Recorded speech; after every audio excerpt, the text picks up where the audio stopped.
What's going on, Big Blue Nation? The Cats are Citrus Bowl champs, and they win their 10th game of the season for the second time in 4 years. And this is definitely a game that is looking in the second half that the Cats were not going to win this game here. The Cats were being, for the most part, were thoroughly dominated in the second half of this game after really dominating the first half of this game. I mean, I think, was it? Iowa only had a field goal in the first half there. And really, Kentucky's defense really had control of this game going into halftime. Now, I know the halftime score was 13-3. So it's not like dominating on the scoreboard, but in the first half there, Iowa really couldn't move the ball. And they came out at halftime, and they were honestly really dominating a depleted Kentucky Wildcats team. Now I get it. I know Iowa's not healthy either.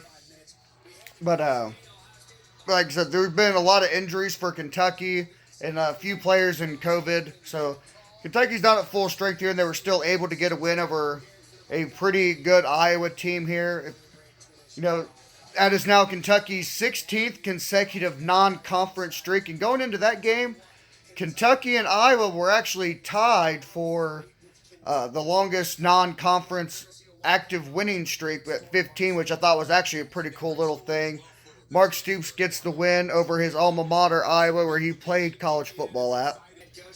Now, I know a lot of things are going to be said about how Iowa didn't go for it on fourth down there. And honestly, I think even though Kentucky went down and scored, I think Iowa made the right decision.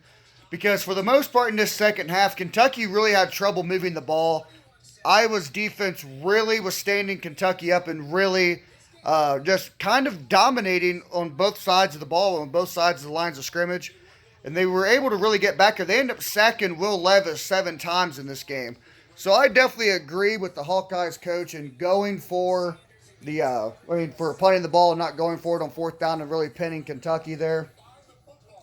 I know a lot of people are going to probably disagree with that and say that they should have went for it and iced the game away, but there's no guarantee that they were going to get that first down there. So I actually think they did make the right decision in punting the ball away. You know, they made Kentucky go 80 yards. Kentucky hadn't gone 80 yards this whole half, in any drive. Didn't really have any sustained drives either. So I don't really blame Iowa for punting the ball, and then it comes down to Will Levis really making some good throws. And, of course, there should have been a ball that should have been caught that wasn't. And, of course, then you give it to the best playmaker on the Wildcats team, and Wan'Dale Robinson. And he just makes some plays, makes some guys miss, and gets the ball right down there on the 1 yard line. But, of course, Kentucky went down there. And how do you jump as soon as you line up is beyond me, but that's Kentucky football for you. And then you go ahead and you let Chris Rodriguez do what he does best, and that's run the ball. And he did something really good there because he got hit in the backfield. It looked like it was going to be a loss, but he ended up absorbing the hit and end up going in for the score to give Kentucky the 19-13 lead before the extra point. And it is an absolute shame that neither one of these teams, Iowa or Kentucky, is healthy. It would have been nice to see a matchup if both these teams are healthy. And I still think Kentucky wins regardless if they are healthy or not. I think Kentucky has been better than Iowa all year long. And I bet on Kentucky to cover this game, and I got Kentucky at 2.5. Talk about covering by the skin of your teeth there. I typically don't bet on too many Wildcat teams, or too many Wildcat games. It's just usually I just don't like betting on my own team, but I decided to place a bet a few weeks ago on this one. End up taking the Cats at 2.5. So talk about covering by the skin of your teeth. Really can't get any luckier than that, winning by 3, covering by 2.5. But in some other news, Oklahoma State, Notre Dame, that game's getting pretty wild. I'm going to turn it over there real quick. Another game of 2 different halves here. There's been this Oklahoma State Notre Dame game. I believe Oklahoma State scored 30-some unanswered points going into this game. Now, I haven't been paying too much attention to this game. I actually had the Villanova and Seton Hall basketball game on this TV and watching that. Right now I got I turned over here to see how Providence was doing. if you haven't watched this Providence team, I highly recommend doing it. This Providence team, I think, is underranked at 21.